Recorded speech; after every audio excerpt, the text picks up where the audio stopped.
elle est où, celle-là, encore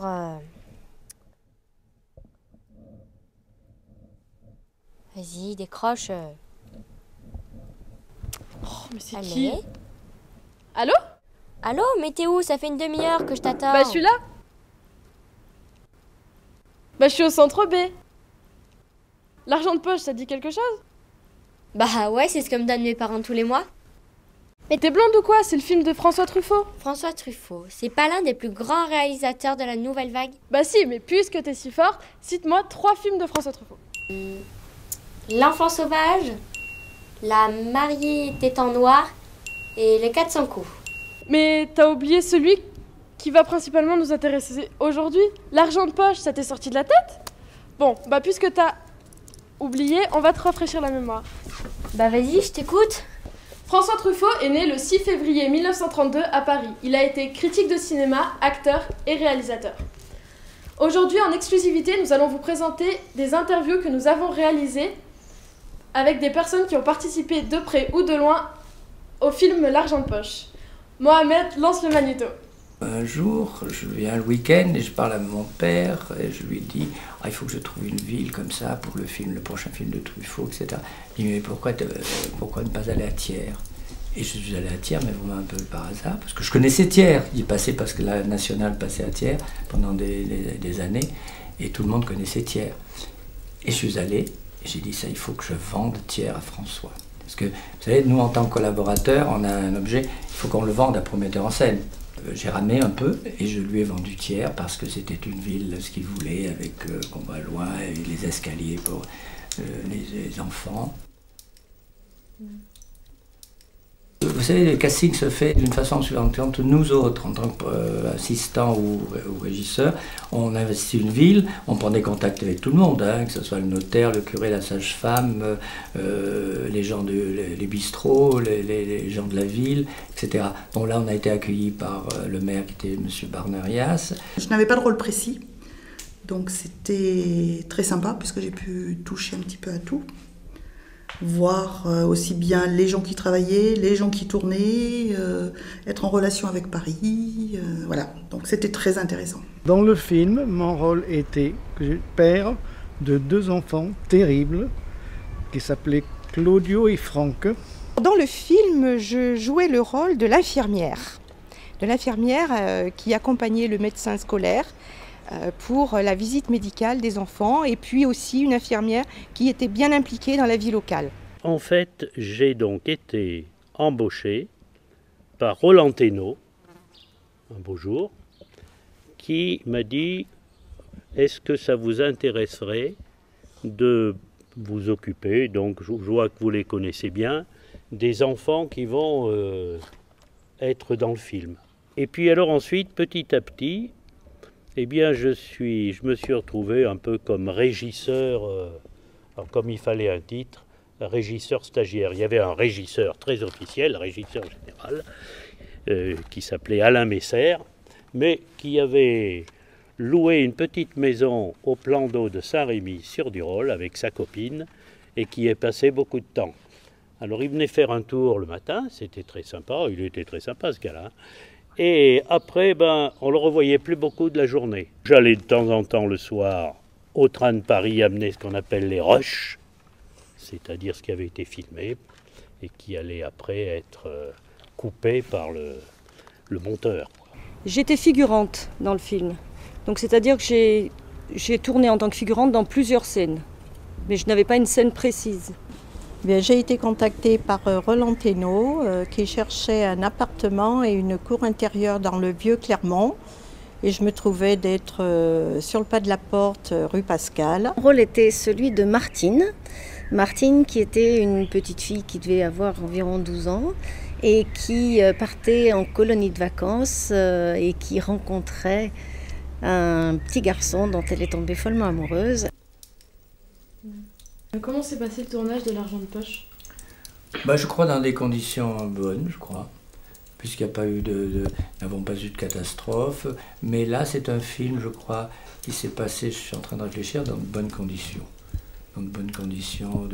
C'est ce qu'on appelle les petits films de Truffaut, ça, parce que ça n'a aucun rapport avec La Sirène, ça n'a aucun rapport avec même la Mariée tête en noir, mais ça a un rapport avec L'Argent de poche, ça a un rapport avec La Chambre verte, c'est des films intimistes. François aimait ce genre de film.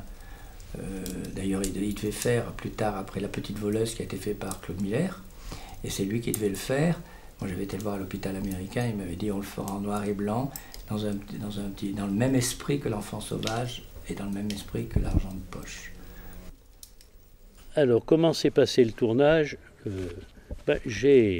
Si tu veux, c'est effectivement là que j'ai découvert qu'un film, c'était pas comme je croyais. Moi, je me disais, un film, on commence au début, on finit à la fin. Et c'est là que j'ai découvert qu'on peut commencer par la fin. C'est-à-dire tout ce qui se passe sur le même lieu, on le fait sur le même lieu. Donc, c'est là que je me suis dit, en fait, j'ai découvert que les acteurs, enfin ceux qui jouaient, ils étaient quand même forts. Parce que jouer les scènes qui sont les dernières, alors qu'on n'a pas du tout vécu les scènes avant, je trouve qu'il faut être fort pour se mettre dans la peau du personnage. Oh, qu'elle est bien cette boîte de compare. Combien ça vaut? 250 francs.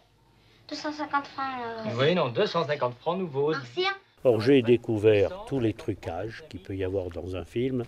Tu sais, le copain, le petit gamin là, Grégory a fait boum, hein, on a acheté un mannequin du 10e étage là-bas au HLM Béranger. Mais tu vois, on découvre un petit peu tout ce qu'il fallait. Il tombait d'une hauteur en réalité de 30 cm, puisque j'étais allé chercher un matelas au lycée technique, là, un matelas de sport. Il tombait juste dessus. C'était au premier étage, bon, donc tombé de la fenêtre, 30 cm au-dessous. Donc c'est là que je me suis retrouvé moins bête, finalement, en comprenant un peu comment se bâtissait un film. Alors ça s'est bien passé avec le metteur en scène, François Truffaut, donc. On s'entendait pas mal.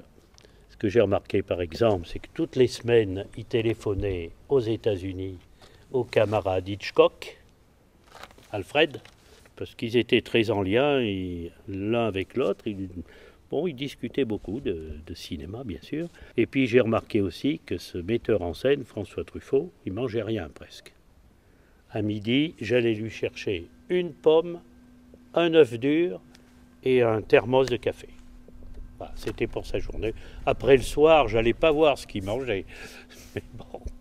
Le tournage a été très rapide pour moi parce que mon rôle était uniquement tourner à notre appartement et ça n'a pas duré très longtemps pour ma part. Et j'en garde un bon souvenir. Le tournage s'est bien passé dans le sens où on se connaissait tous, puisque habitant à Thiers, on était à l'école ensemble, on se voyait, donc il y avait une ambiance qui était très joyeuse. Du côté de l'équipe de tournage, il y avait une super entente aussi, donc pour nous c'était le rêve.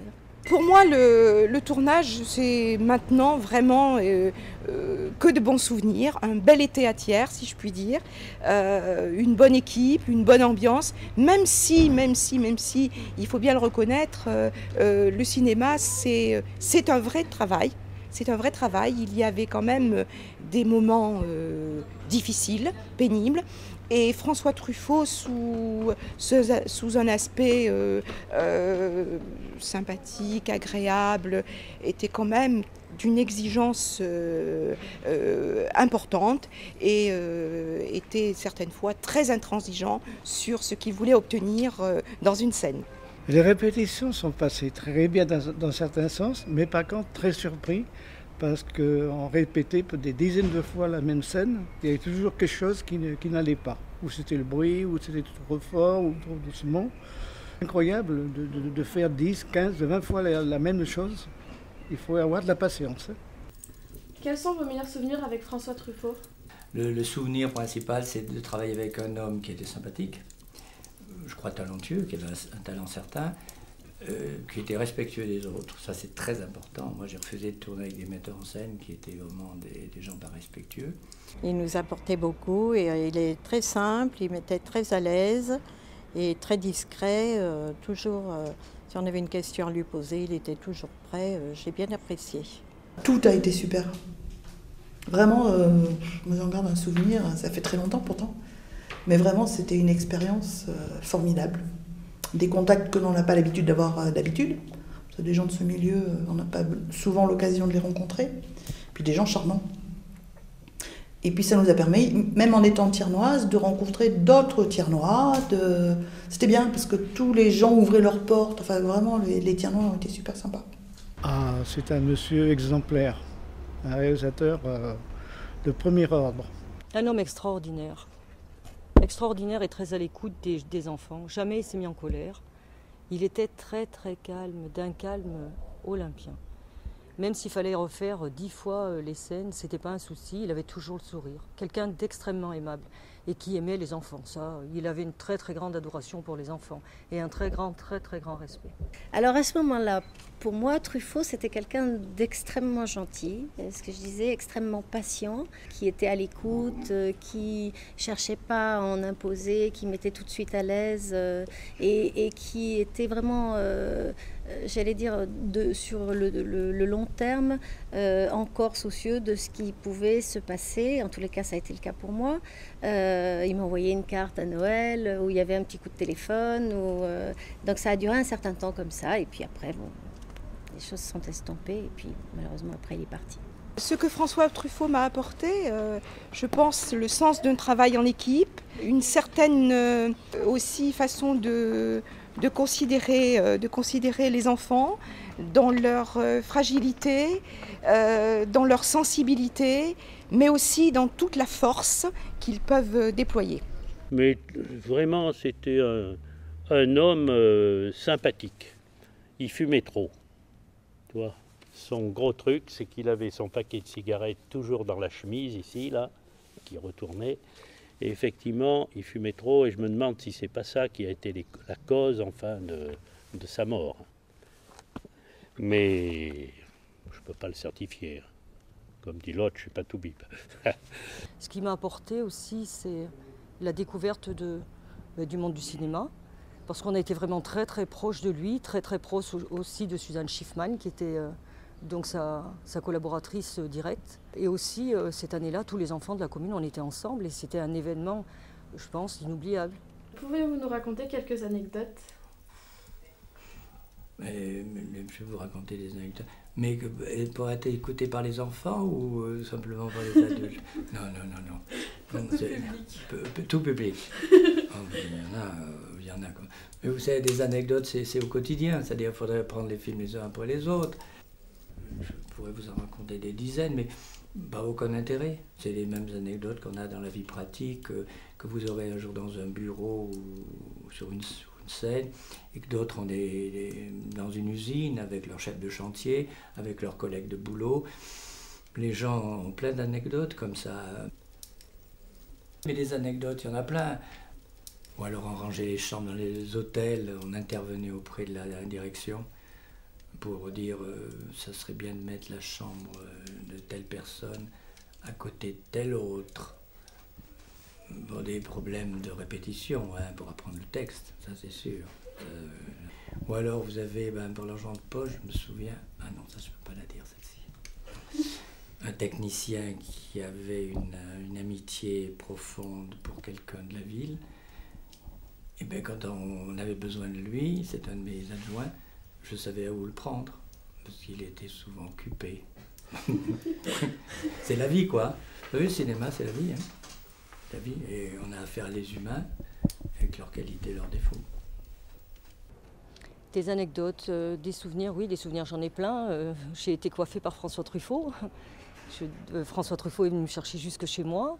Après, des anecdotes, on en a, mais tout plein, mais qui me reviennent en mémoire, pas vraiment, parce que c'était tout mêlé à une vie d'enfant, à une vie en commun. Et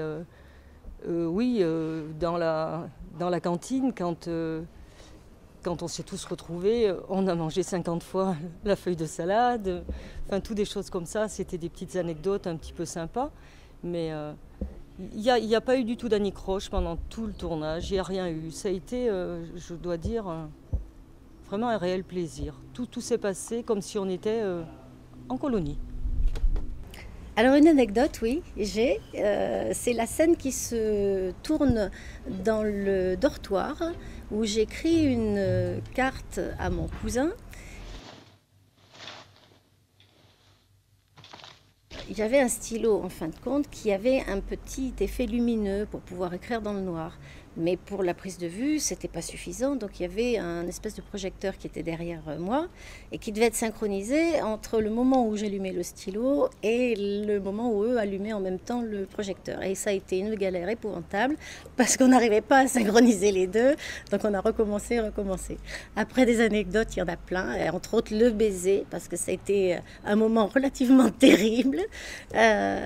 Terrible parce que c'est intimidant. D'abord parce que c'est la première fois, même si c'était pas un vrai baiser, et surtout parce qu'il y a toute une équipe de tournage sur le plateau, donc ça veut dire être là devant tout le monde pour quelque chose qui est déjà pas très simple et très intime. Et en plus, j'allais dire le petit garçon, je l'aimais bien, mais c'était pas mon amoureux, donc voilà, donc ça a été un petit peu compliqué. C'est vrai que François Truffaut a été super pour ce passage-là, parce que il a vu qu'on était tous les deux assez empruntés et assez gênés, donc il nous a pris à part et puis bon, il a essayé de détendre un peu l'atmosphère. Et c'était d'autant plus compliqué qu'on s'embrassait dans un escalier, mais on s'embrassait pas n'importe où dans cet escalier, il fallait s'embrasser à la 5e ou la 6e marche.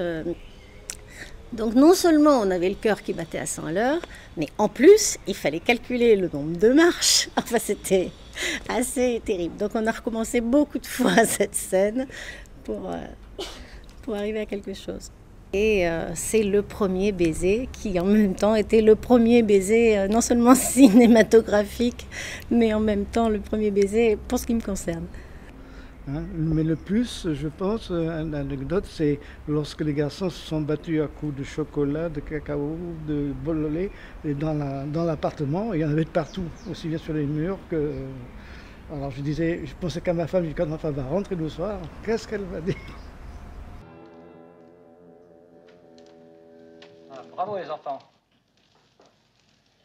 Une autre anecdote, c'est toujours à l'appartement. On a passé un panier dans la maison voisine, à travers la cour. Et ce panier, on le faisait glisser sur une corde. Et au premier essai, la corde a cassé et le panier il s'est fracassé contre la paroi de la maison d'en face. La paye se faisait toutes les semaines. Bon, sauf quand il y avait des figurants, on leur donnait leur enveloppe en liquide tous les jours. Enfin, bon. Et un jour, le comptable me dit, il faut que tu ailles à la banque retirer la paye de la semaine. Et il a fallu que je parte à la banque qui était rue des Docteurs Dumas, alors que la régie se retrouvait avenue de la Gare, ce qui n'était pas très loin.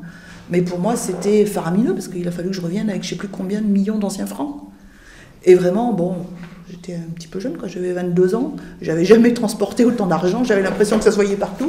Alors, je suis partie, François m'avait donné une sacoche, et j'étais pas très tranquille pour transporter une somme comme ça, j'avais jamais vu autant de billets. Voilà, tout en liquide. Ça, c'est un truc qui m'a surpris parce que ça faisait pas partie spécialement de mes attributions. Moi, ici, j'arrêtais pas de rigoler.